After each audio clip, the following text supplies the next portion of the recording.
All right, well, the season is over for the Blazers. Can't say I'm not upset, even though I really shouldn't be because, we were playing with house money in the playoffs regardless. I'm pretty sure absolutely not one single analyst the entire season picked us to make the playoffs, let alone the play-in. And even when the end of the season was heating up, every single person, every single analyst, every single social media analyst, everybody was picking the Clippers and the Suns over us in the play-in. We go in, we beat the Suns in the play-in, we beat the Clippers in two pivotal regular season games that were basically playoff games, and we end up getting the 7 seed playing the Spurs in the first round, and we tie the series 1-1. Wemby goes down, he comes back, we blow two 15-point leads at halftime, and we end up losing in 5. And the series is over now, and we can go on to the offseason and talk about things, but I just kind of wanted to, talk about it a little bit and really just wrap up the season all the way from the beginning. So obviously, this is going to be a Blazer-centered video. I'm going to be talking about the Blazers season this entire video. So if you're a Blazers fan, tune in. If you're not and you want to see what I have to say about it, stick around. So basically, game 1, our coach gets fired. Arrested. Our coach gets arrested with an FBI gambling investigation.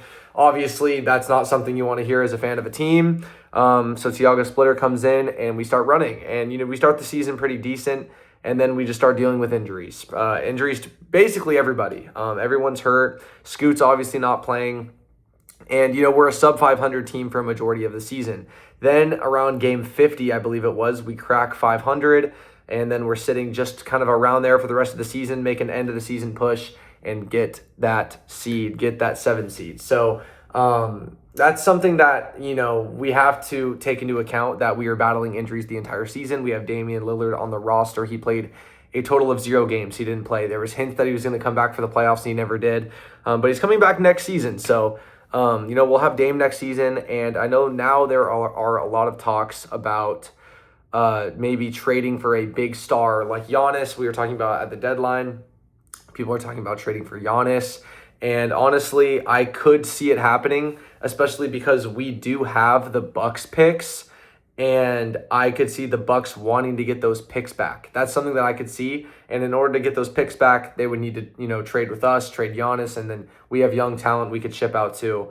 I definitely think Shaedon is on the chopping block, as I'm repping his jersey right now.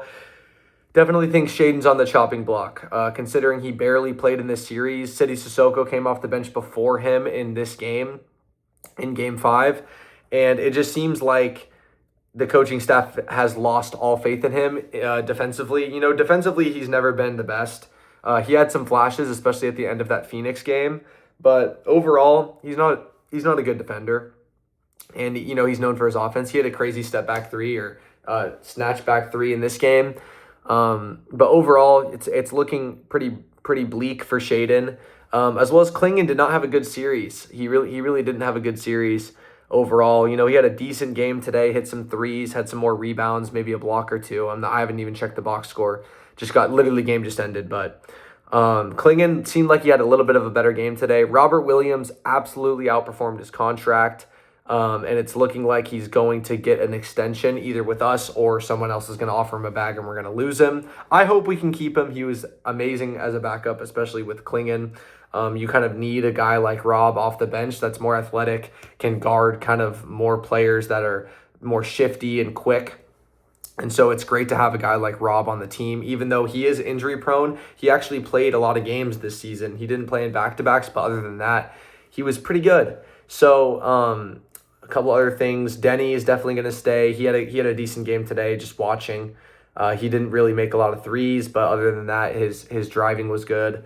Looking at guys like Scoot, kind of had a revival in the start of the series, then sort of fell off the last 2 games.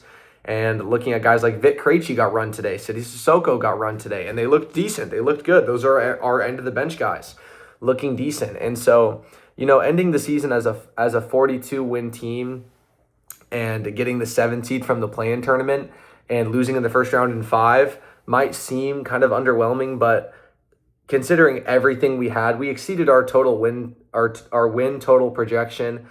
We made the playoffs for the first time since a COVID year in 2021 when there was only 72 games and we had Dame and CJ still. So, it's a new era of Blazers basketball. We went through, the fake run in 2023. We went through the tanking in 24 and 25, and now we actually have a team that is looking good for the future. And one thing I was telling my Blazers friends is with this series is you kind of have to not take everything. You can't take this series for granted. We don't know if we're going to make the playoffs next year. Like, yes, I would say our chances of making the playoffs next year are significantly higher now. And I think that the national media will give us some of, that glaze back that we had, in the 2010s where they had us making the playoffs every year.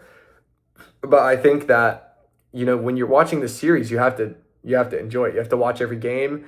And I watched almost every single game. I didn't watch the second half of game 4, but I watched every other game besides that. And, yeah, we blew leads. Yeah, we lost in 5, but you have to enjoy it because when's the next time we're going to have a series? Who knows? So now we're going to the offseason, and, like I said, there's a lot going on with that. Will Thiago be the coach? We have a new owner. The new owner's honestly sus. He's, being super cheap about things, and, he didn't do the t-shirts, and he didn't allow the two-way players to come with us on the plane, and he did a lot of things that people aren't liking. And he's also, people are thinking he's a threat to relocate the team. And that's something that I would absolutely hate, obviously, being a Blazers fan my entire life. If he relocates the team, it's going to suck. I'm going to lose my favorite team. Obviously, it's pretty obvious if you look at my channel that I'm a Blazers fan. So if that happens, that would suck. So I hope Tom Dundon does not do that. And I hope that the team stays in Portland. But, this offseason, it's going to be a lot because, we have a new owner. He's probably going to clean house. He's probably going to hire a bunch of new guys, bring in a bunch of his own guys. Kevin Calabro and Lamar Hurd might get fired or changed out or anything like that because I heard that he did that with his hockey team, Tom Dundon. So he might do that with us. He might clean house. He might not. Other things, looking like we might try to make a deal. We are kind of deep when it comes to talent. Like Shaden didn't play at all in this series. We have Scoot. We have Dame coming back. We have Klingon. We have all these guys that, are kind of blue chip trade pieces when it comes to a star. And I know a lot of people are talking about Kawhi, which I do not want to dip my hand in the Kawhi jar. I just don't think he would like it in Portland. I think he would be uncommitted. I don't like that at all. If it was up to me, personally, I think I would just run it back next year with Dame, see what happens. We had so many injuries this season to where Drew missed multiple months, Jeremy missed multiple months, Shaden missed multiple months, Scoot missed multiple months. I mean, goodness gracious, we didn't even have Dame for the entire season. We still won 42 games. You know what I mean? So I think running it back with Dame, giving everybody kind of a little bit of a lower minute total, trying to keep everybody healthy, I think we can just run it. Might as well see. We got Dame for a reason. We didn't get him to go, not even try a roster with him. So with this team that we brought him back to play with, and, we have Tumani, all these guys like, Denny, Tumani, Shaden, Scoot, Drew Holiday, Klingon. Like, let's just run this team back next year, see what happens. I think we can win mid to high 40s next year. I think we could, easily be a top 6 playoff team. We almost were this year. I mean, not really, but, we were the 7 seed at the end of the day. So with all those injuries, so I think we could probably be a 6 seed. At worst next year if we run it back and get some injury luck. So I don't really want to trade for Giannis. I think trading for Giannis would include trading 2 of our prospects, Klingon and Scoot, Klingon and Sharp and Scoot, something along those lines, along with salary. I mean, Sharp has the contract, so it's probably going to be Sharp. But and then along with those Bucks picks that are so valuable that we could maybe use with some cheaper things to get like a different type of role player that could help out the team, right? That's what I feel like if we were going to make a deal, maybe you package someone like a Robert Williams in the sign and trade, someone like a Chris Murray even with some of those Bucks picks that are so valuable in order to get a better role player if you really wanted to. But like I said, I really think we should just run it back next year with the team adding Dame. And, the starting line is probably going to look like Dame, Drew, Tumani, Denny, Klingon, right? And then off the bench, you have Scoot, you have Sharp, you have Robert Williams, you have Vic Krejci, you have City, you have Thibault, you have all these guys you can kind of throw around, and, it's a long regular season, it's 82 games, and you have a deep team, right? Especially with Dame coming back, you're adding an all-star. So I think that should be the play for this team. Will that happen? I don't know. With Tom Dundon, he could clean house, bring in a new GM that wants to make a big splash. So we don't really know, but Yeah, the series, I mean, it hurts. It hurts, especially for me. I have a bunch of friends that are Spurs fans, so, it sucks, especially just like getting, like, oh, like we lost the series. Like, we blew two leads and, we won a game, which was all I really wanted to do was at least get a playoff win in this series. Obviously, I'm going to pick Blazers from the beginning to win the series, even if I don't really think that'll happen. I have to pick them. I want to pick them, but yeah, it sucks losing, but they are the 2 seed. They won 62 games. They won 20 more games than us. They have the unanimous Defensive Player of the Year. They have an MVP finalist. They have an All-Star in Fox. They have another borderline All-Star in Castle. They have a rookie that's probably would have won or been a finalist for Rookie of the Year if he was on any other team, right? So this team is really good. This Spurs team is really, really good. And we fought in almost all of the games, game 3 and 4, we lost by a lot, but we were up big, at one point. And even in the end of this game, down 30, we get it to cut it under 10. We're showing that we're kind of learning. We're getting that playoff experience here. Tumani had a terrible series. And I think that next playoff series, I think he learned a lot from this. And I think next playoff series, he'll be better.